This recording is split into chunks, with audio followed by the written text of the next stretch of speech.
Então nós vamos falar hoje sobre as 4 âncoras do reino. Paulo estava sendo julgado por causa da pregação do evangelho. E quando ele viu que o julgamento ia ser injusto, ele que era também um cidadão romano, ele apela para César. Ele quer se apresentar diante de César. Ele, como cidadão romano, tinha direito a isso. Então ele vai ser enviado a Roma. E ele entra no navio, ele e os soldados que o estão escoltando, outros prisioneiros. E ele passa por uma viagem muito difícil, muito difícil. Eles enfrentam ventos contrários, eles enfrentam um tufão chamado Euroaquilão, e diante daquele cenário de tempestades, de tufões, ventos contrários, o navio é varrido, o navio começa a se despedaçar, eles passam dias sem ver o sol, sem ver lua, sem ver estrela, eles passam dias sem ter comida, porque eles têm que jogar tudo que há dentro do navio fora, inclusive o alimento. Começa a bater o desespero. Os homens que estavam com Paulo naquele navio começam a ficar sem esperança e começam a se desesperar, porque todo mundo começa a crer que ninguém vai sair dali com vida. A morte era certa. Então no versículo 21 diz assim: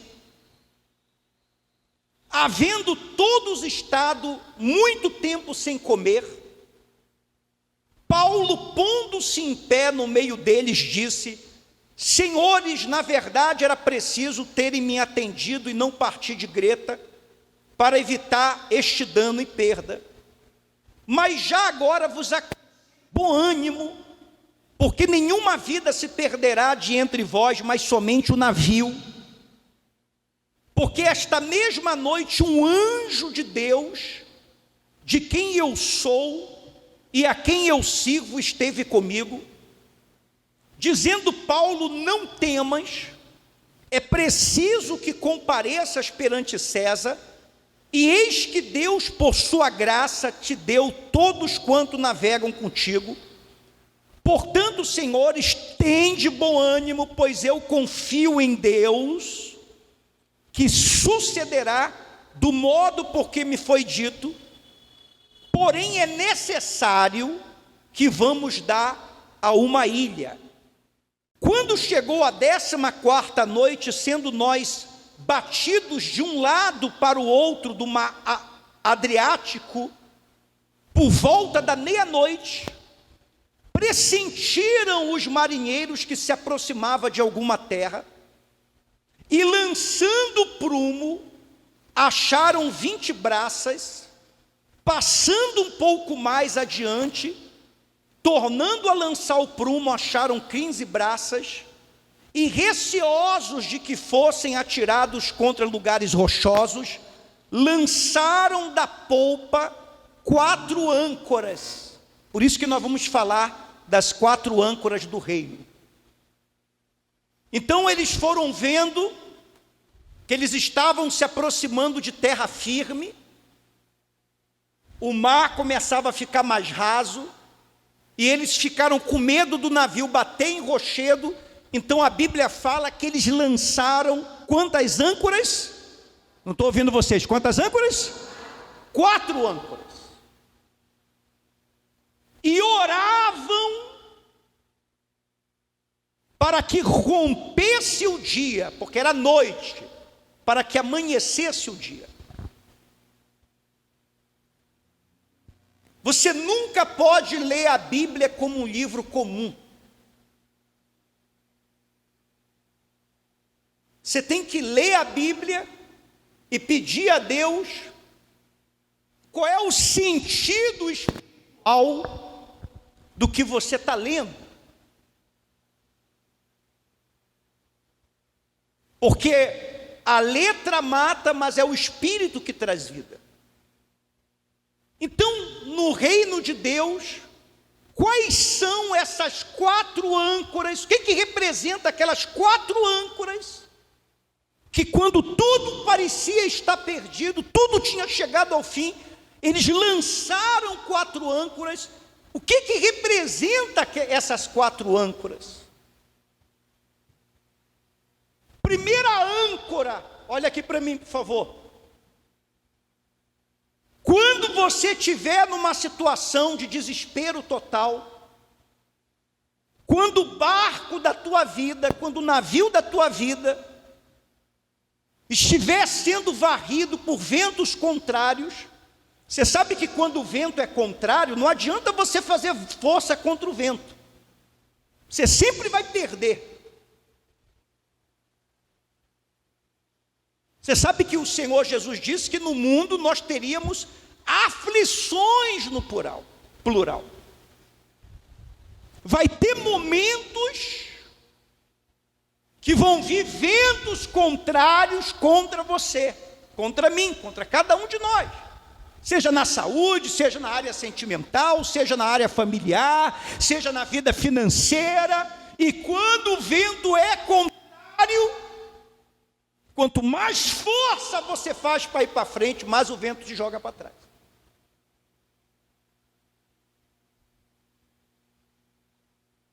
Tem momentos que você vai enfrentar um tufão.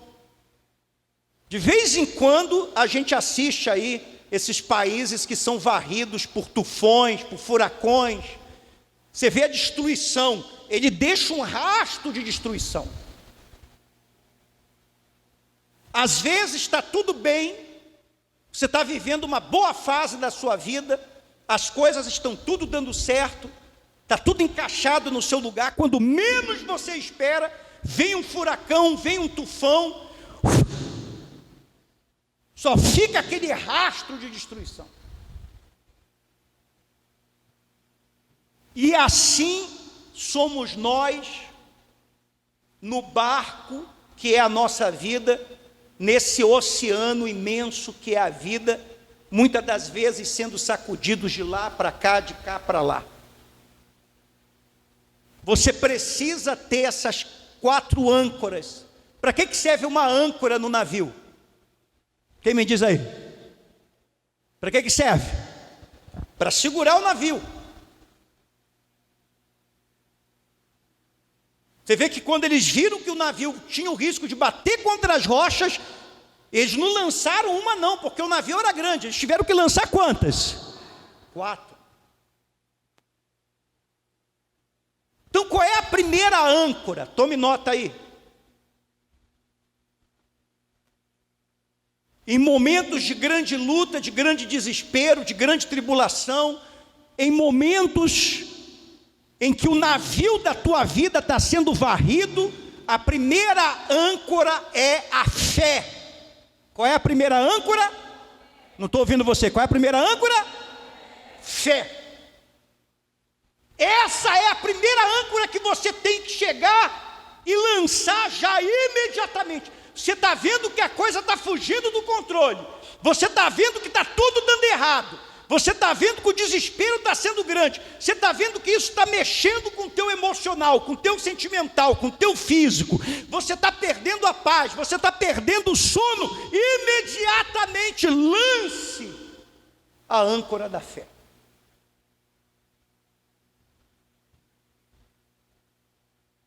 Atos 27, do 22 ao 24. Mas já agora vos aconselho, bom ânimo.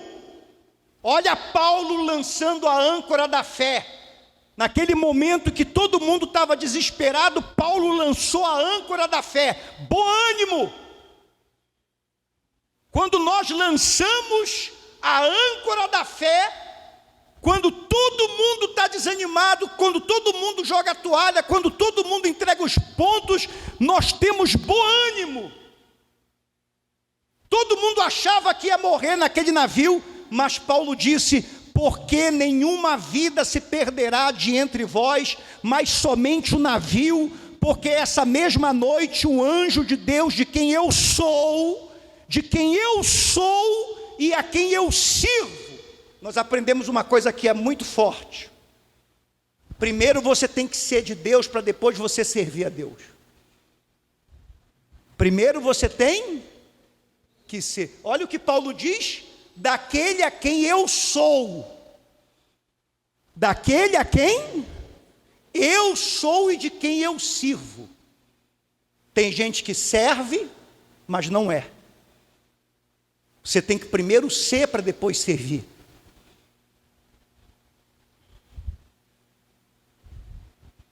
Esteve comigo dizendo: Paulo, não temas, é preciso que compareça perante César, e eis que Deus, por sua graça, te deu todos quanto navegam contigo.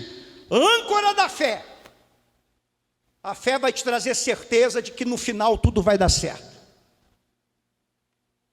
A fé te traz certeza de que a palavra de Deus é fiel e que o teu Deus nem se atrasa e nem se adianta. Diga assim comigo: meu Deus nem se atrasa, nem se adianta, Ele age no momento certo. Amém? Segunda âncora é a âncora da esperança.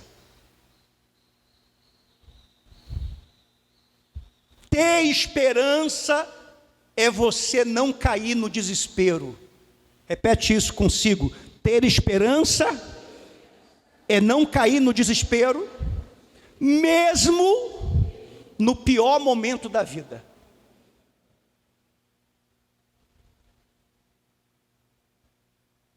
Não adianta você lançar só a âncora da fé, não.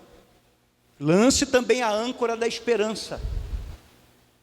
A Bíblia fala que Abraão nunca perdeu a esperança. A esperança te leva a confiar em Deus.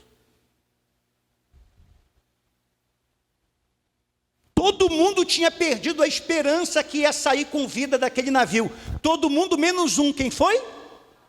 Paulo. Porque ele lançou a âncora da fé. E qual foi a segunda? Da esperança.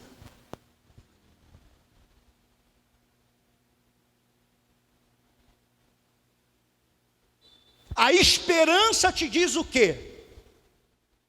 A esperança te diz o seguinte: o problema pode ser seríssimo, os problemas podem ser muitos, os problemas podem estar crescendo, mas uma coisa os problemas não tiveram poder: eles não puderam levar a minha vida.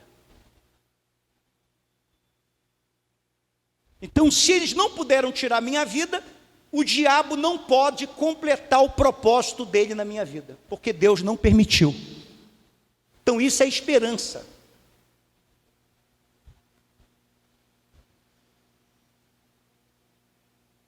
Jamais perca a esperança. Atos 25, 26. Portanto, Senhor, estende bom ânimo, pois eu confio em Deus, que sucederá do modo porque me foi dito, porém é necessário que vamos dar uma ilha. 1 Tessalonicenses 5,8, depois você olha. Nós, porém, que somos do dia, quer dizer, nós que temos o Espírito de Deus, sejamos sóbrios.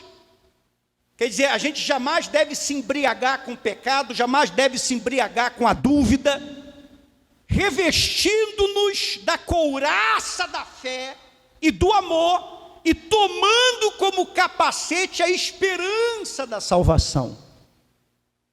Amém? Primeira âncora da fé. Qual é a segunda âncora? Esperança. Terceira âncora, oração. Terceira âncora, oração. Quando você trabalha, coisas possíveis acontecem. Repete isso: quando eu trabalho, mais forte, quando eu trabalho, coisas possíveis acontecem. Mas quando eu oro, Deus trabalha. Quando eu oro, Deus trabalha. E coisas impossíveis acontecem. Terceira âncora, a âncora da oração. Não se esqueça que os recursos desse mundo, eles acabam, mas os recursos do reino são inesgotáveis. Tem gente que me procura e fala assim: eu já tentei de tudo, agora só me resta orar. Isso é uma estratégia totalmente errada. Ela sempre, o último recurso dela é a oração. O nosso último recurso não pode ser a oração. O nosso primeiro recurso tem que ser a oração. Atos 27, 29. E receosos de que fossem atirados contra lugares rochosos, lançaram da polpa 4 âncoras e oravam. Eles oravam. Paulo levou aquele navio a orar para que rompesse o dia. Última âncora, âncora da necessidade. Atos 27, 26, âncora da necessidade. Porém é necessário que vamos dar a uma ilha. Paulo falou, é necessário que vamos dar uma ilha. Olha aqui para mim. Lance a âncora da necessidade. Em que sentido? Você tem que entender, eu falei isso quarta-feira, que tudo que acontece na nossa vida tem a permissão de Deus. Amém? Paulo disse, é necessário que nós vamos a uma ilha, por isso que aconteceu tudo isso. Essa ilha se chamava a Ilha de Malta. Você sabe que quando Paulo chegou nessa ilha, o povo recebeu ele muito bem, acenderam uma fogueira para ele, uma víbora picou ele, todo mundo ficou assustado, falou assim, esse homem deve ser um grande pecador, porque o mar não matou ele, agora veio essa víbora, vai matar ele. Ele sacudiu a víbora caiu no fogo, esperaram ele morrer, Paulo não morreu, aí começaram a dizer, esse homem é Deus, esse homem é Deus, esse homem é um Deus. Você vê como é que é o ser humano, né? Uma hora ele te chama de grande pecador, outra hora ele te chama de Deus. Então se você for pelo que as pessoas falam de você, você vai ficar louco, porque uma hora as pessoas vão te criticar, outra hora as pessoas vão te elogiar. Depois o homem mais poderoso daquela ilha soube do que tinha acontecido, chamou Paulo. Quando Paulo foi na casa desse homem poderoso, o pai dele estava quase morrendo. Paulo impôs a mão sobre a cabeça do pai, e o pai foi curado. O pai começou a dar testemunho. O que fizeram? Todos os doentes daquela ilha começaram a ir até Paulo, e Paulo começou a curar, libertar e pregar o evangelho. Aquela ilha que não ia chegar o evangelho, porque o navio ia passar direto. Conheceu o poder de Deus, justamente por causa de tudo aquilo que Paulo e aqueles homens passaram naquele navio. Então tem coisas que você passou, que você está passando hoje, que você não está entendendo, mas quando amanhã você vê o agir de Deus, você vai ver que Deus estava no controle de tudo o tempo. Não estou ouvindo você? O tempo? Você vai dizer assim, era necessário que tudo acontecesse do jeito que aconteceu.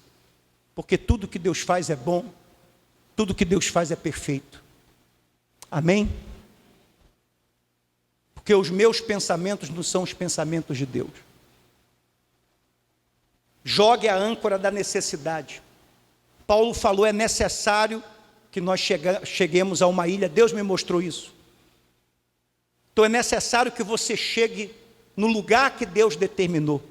E muitas das vezes você tem que enfrentar essas tempestades, você tem que enfrentar essas lutas, você tem que enfrentar esses ventos contrários, sem perder a fé, sem perder a esperança, sem perder o espírito de oração e de comunhão, e de saber que é necessário, muitas das vezes, nós passarmos por tudo, porque muitas das vezes Deus não está trabalhando no teu casamento, Deus não está trabalhando na tua vida financeira, Deus não está trabalhando na tua família, mas Ele está trabalhando em você, e depois que Ele trabalha em você, Ele começa a trabalhar através de você.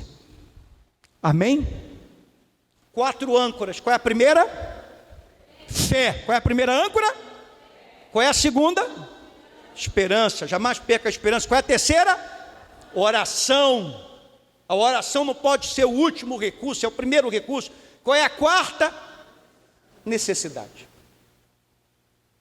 Porque quando você confia que tudo está na mão de Deus, você tem paz. Você não se entrega. Você não fica com espírito de murmuração. Amém? As pessoas que trabalham perto de mim, principalmente a minha esposa, porque você pode esconder quem você é de todo mundo, menos da tua mulher. A minha esposa não me vê eu murmurando. Porque quem tem espírito de murmuração não tem o Espírito de Deus. Porque a gente crê que a gente segue o plano e Deus vai trabalhando em nome do Senhor Jesus. Amém?